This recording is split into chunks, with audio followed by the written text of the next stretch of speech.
Why don't I just do a pan through of your painting? People would enjoy that. Should I hold it up? No, that's okay. This is fine, I think.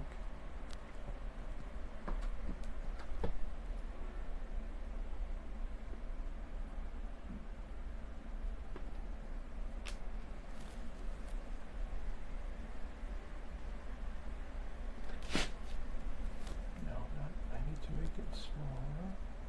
Okay, there we go. There we go. It's better.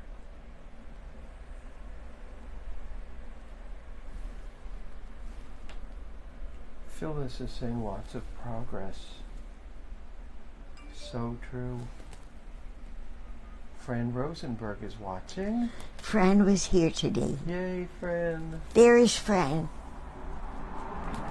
Wait, point again. Okay, great.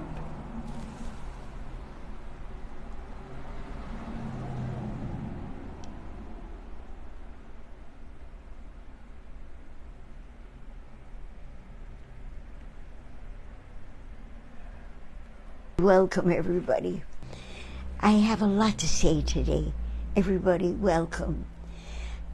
I learned during this period of time what I had never known before.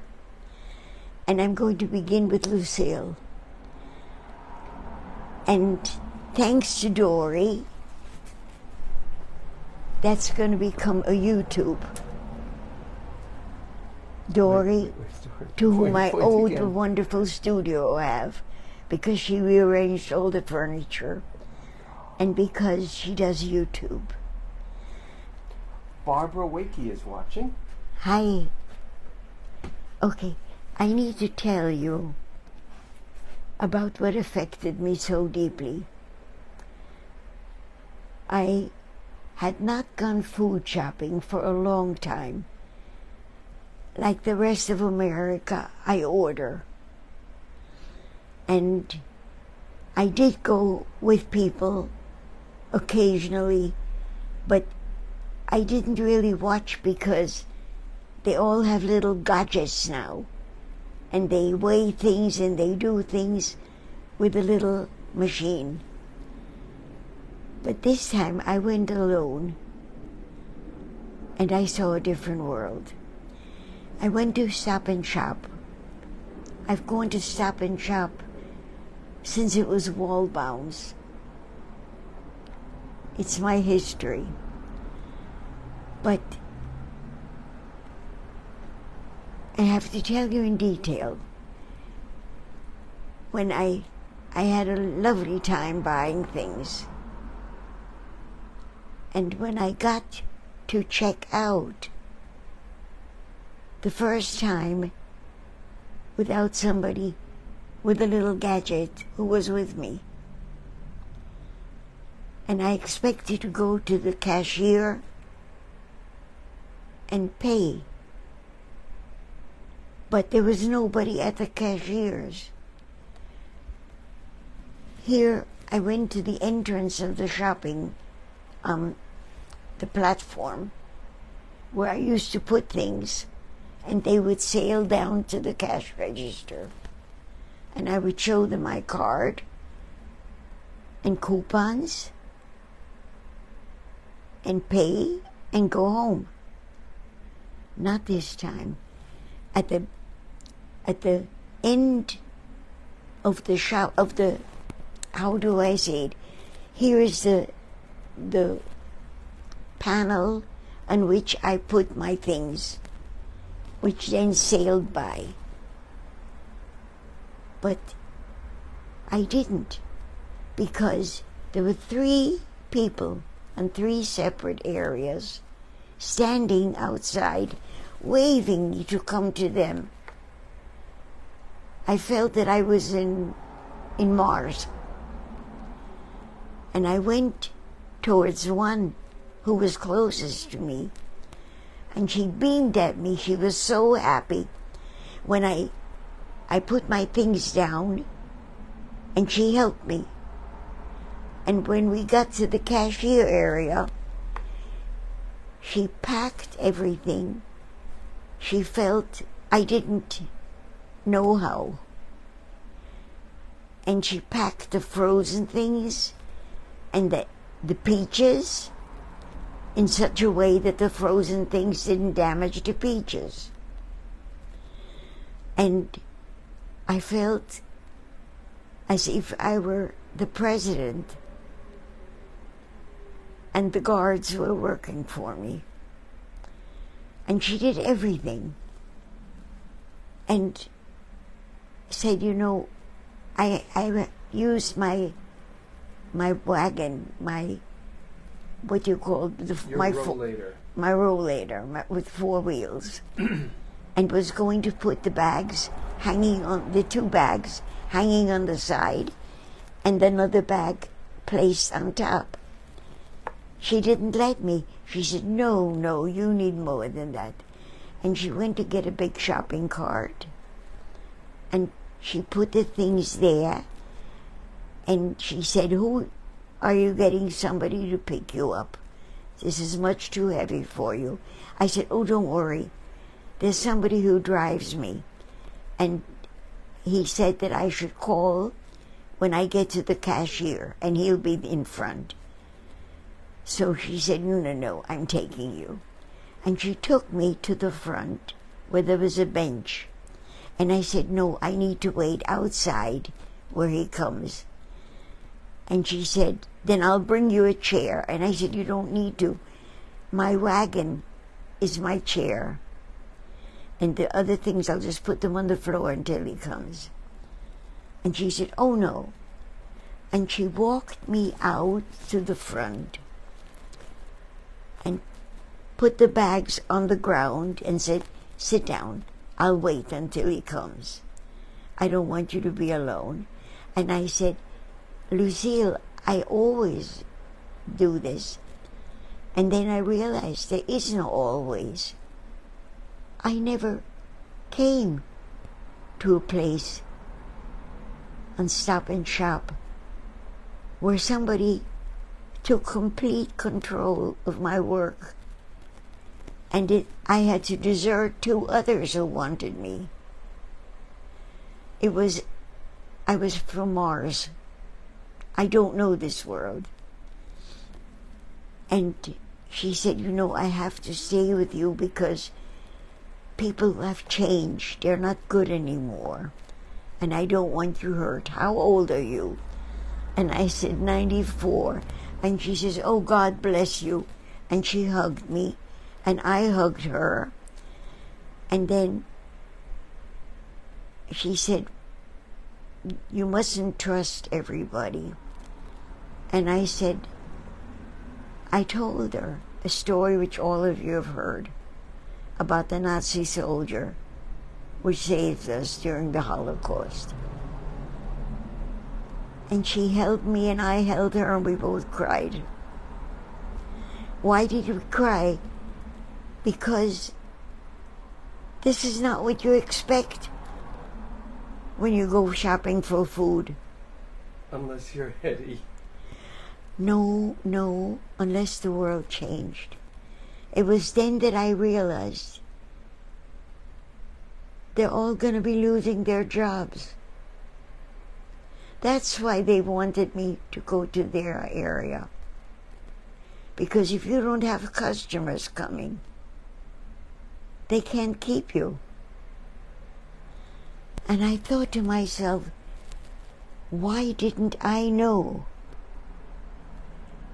Because I ordered on the phone. Because I am no longer connected to normal life. And neither are you. Kenny, could you reach me my book, which is right there? I sure can. Meanwhile, I want to tell you that Dory is watching, your son-in-law Greg is watching, and the Upper Saddle River Volunteer Ambulance Corps is watching. Oh my goodness. What I need to say now, is what am I that getting you? I'm sorry. suddenly we're all losing our jobs. the jobs that once existed. This book spoke about it, but I didn't understand. Many years ago, I read this wonderful book by Dan Brown called Origin, where he says the machines are taking over. They will not need us anymore. And in Lucille,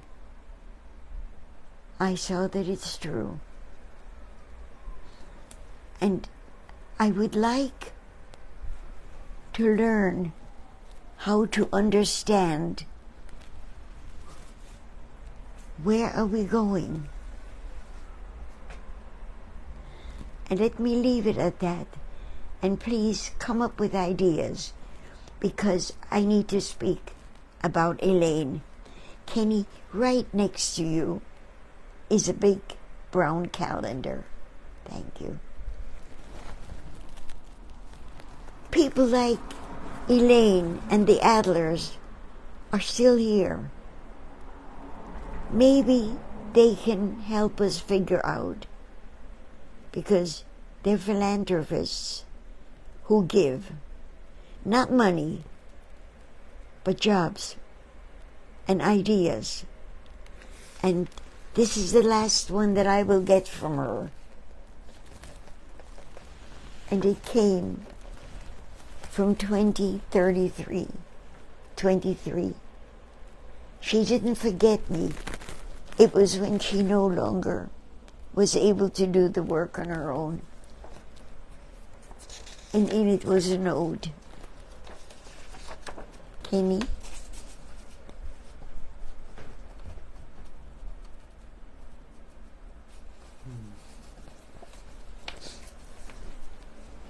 And the reason I'm still speaking about Elaine is because she is forever in my life. And I know that people like the Adlers exist because they began from scratch and created a world where they could help other people. And I would like to ask in America, people who figure out how to do it. In Long Beach, we've had a lot of financial problems. I want to show, I just want to show. I could get up. The city manager, up to now, when she left, where do I have her? No. She's the lady with dungarees.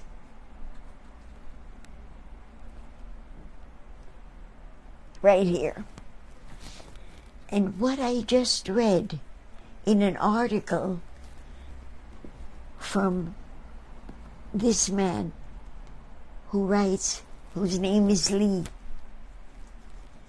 that she solved the financial problems and left. Somehow, we need to find people like Donna,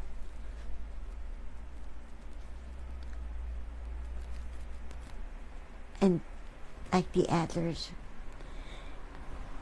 I have one more, before I paint, I have one more thing to show you. And let me just say that Janine said, that is beautiful. And Julie Williams said, I wish I could give Lucille at Stop and Shop a big hug for helping you. Well, she's going to be on YouTube because of Dory. And I told her to watch for YouTube. Mondays with Hetty in a week or two. Let me show you this very important thing. And Eddie is here. He says, hi Eddie, sorry I'm late. Eddie. Okay, come see. This is very important to me. This lady over here, right here, her name is Yvonne. And I didn't speak of her yet last week because I wanted it to be all about Elaine. This is Yvonne. Yvonne took care of her in those last years when she needed to be helped. And when I spoke to her, she knew how to get on Facebook. And Elaine was able to watch me because of Yvonne. Yvonne is one of the dearest people in the world. And in some way or other, Elaine created her and she created Elaine's life at the end. And I needed to show her. Okay. Shall I paint now? Okay. Everybody, remember, if you do oil, this is important. And I'm going to paint what is nearest to me so we don't waste time, okay? And I have to tell you who I've been thinking about as I paint. And that's my friend Linda. When I did a drawing of Linda, she said, "Draw me the way you see me." And I said, "I can't, because I'm going to give you the drawing, so it has to be the way you want to see yourself." And she said, "No, I've always wondered how people see me." And so she and I spent a long time figuring out how people see us. And we decided it's how we see them. It's as Eric used to say, if you're afraid of a dog, the dog will bite you.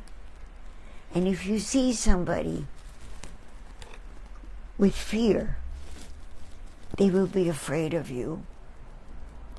And if you see them with love, that means that they feel loved, and immediately they will love you back. Unless, of course, there are drugs. There I have no control. But let me keep working. First thing I do is I take off the top. Kenny, could you lift your finger to see how much time I have? 11 minutes. Good. It'll take me 1.5 minutes to open this.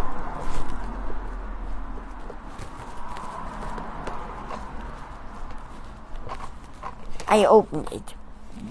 Again, thank you, Dory, for making everything possible with how you arranged this. Okay. Let's go to this side because then Kenny can show it better. Okay?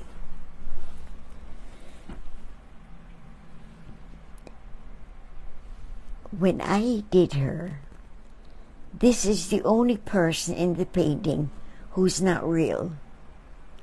I needed her to be photographed, to be painted, because I wanted her to be my center, because she's one of the people who really was an athlete, and her sadness is that she was never recognized as that. She was a tomboy, which is a word she hated. So in her name, I'm now going to carry your vision of her to my friend here.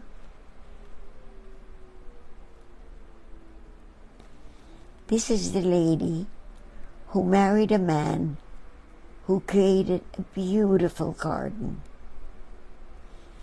The plants that you have been seeing, that's her husband. Okay? And he loves plants and gardening. What I'm doing is, I'm doing what Kenny asked me to do, which is to make the painting move. Not just to do what I always used to do when people wanted to be painted, standing straight and important. And Kenny said to me, Mom, do like what you do when you paint a street. Make the thing move. And so, by bringing her shirt this way, I'm doing it. Kenny, I just realized I'm not wearing my glasses. Oh, easily remedied. Do you know where they are? If they're on the table, they're in a red case. Okay. And if they're not, then they're here in a red case. I will find them.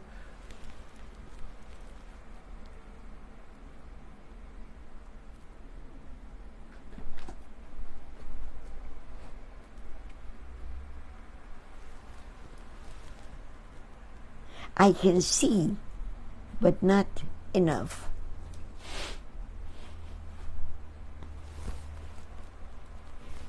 Kenny, I'm sure. I'm just trying to prop this up. Okay, we're good. Okay. Right.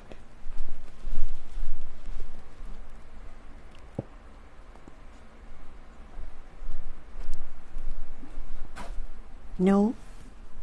Mm-hmm. Then I can live without them. Oh, you brought them? Yes.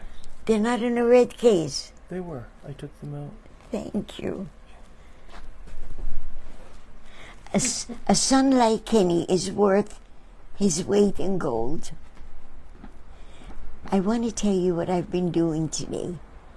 Yesterday, Vince and Sue Russo came because they're going to be a very important part of this painting. And I'll tell you why in a minute. When little Teresa was born, with a lot of issues of health, they had the 4 children bond together with the 3 who had no physical problems. Bonded together with little Teresa. And what happened yesterday, Vince and Sue came with pictures because they're all grown now, and little Teresa passed away a long time ago. And so what happened, do you notice how easy it is to change things in this?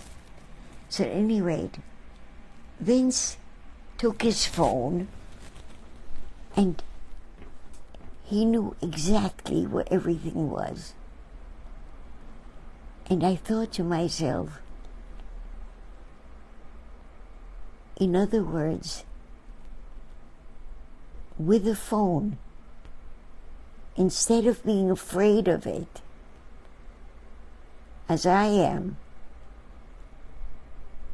you could find things. And I didn't know how. And because of it, I decided I have papers. All my things are on paper. Because with the computer, it's so hard for me. And so, are you aware that whatever I do, I'm changing? She has a beautiful figure. Her name is Yola. And I cannot let her look the way I have her up to now, because she has a beautiful figure. So what I'm doing now is reshaping her. And how do I do it? because it's oil. So anyway, what I'm doing, because I'm not good with phones, and I'm definitely not good with doing things with machines, I'm going to have to create a file system, and with the file system, I have one important job. Hetty, when you put something away, when you take something, make sure that you put it back immediately. So by next week, you're going to see a happier Hetty, because I'll know where things are.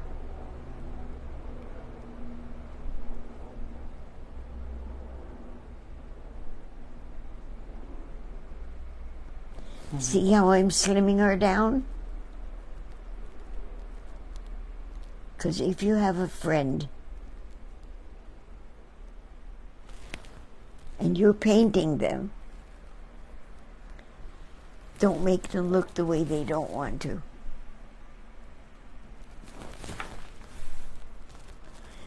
Oops. Okay. First, she has a lot of hair, but it's beautiful hair. So how do I fix it? I change the background and style her hair. See what you can do with oil? But it's only because she came the other day and we had a lot of fun while I painted her. Let me tell you as well, John Taracuso says, "Hi Hetty, hi Ken, hugs from California. I had trouble finding you tonight for some reason, but here I am." And then Ed said, "I did also, John." And folks, if you could just write and explain what happened, because I did this a little bit differently. I did it as a repeating event, so that might have been the problem. Let us know what the problem was so we can fix that. And Tara Adler's Bill Gray is on. Oh, I'm so glad. Can I show you where she is? Yes, and she says, "Hello, Hetty." She's Hi right from here. Panama. Can you put your camera? I sure can. She's not finished, but I love her. She's right here. Beautiful. And she's with Jose, who's also not finished. Jose is my discovered relative through, would you believe, Facebook. And Kathy Lahan Cawthorn, Kathy Horse, says, "You are the best, Hetty. I will see you soon." Good. And Julie says, "Watching you paint is so meditative." Julie, you're not that far away. I think you owe it to yourself to come back here and watch while I paint in person. Yay, Julie.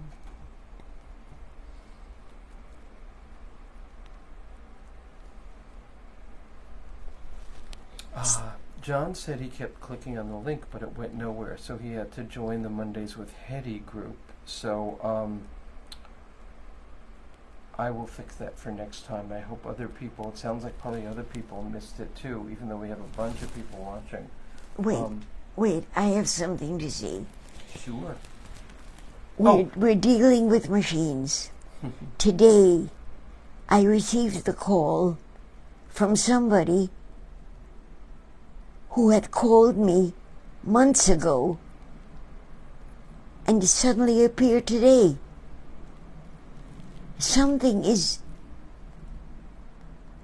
wrong.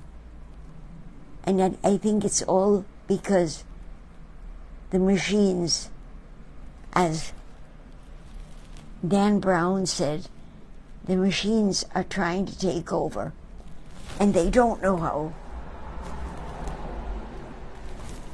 Let me just say that Julie says you are so right. It was even better to watch you paint in person.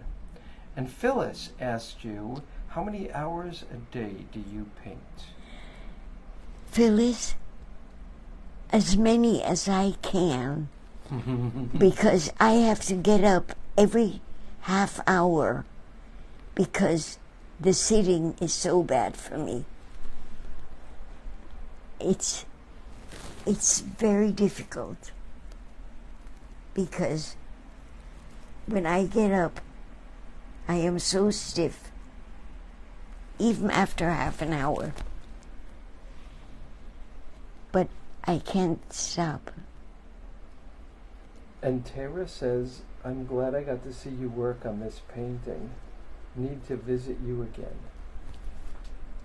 Goodbye, all of you. Thank you. I'll see you next Monday. I love you.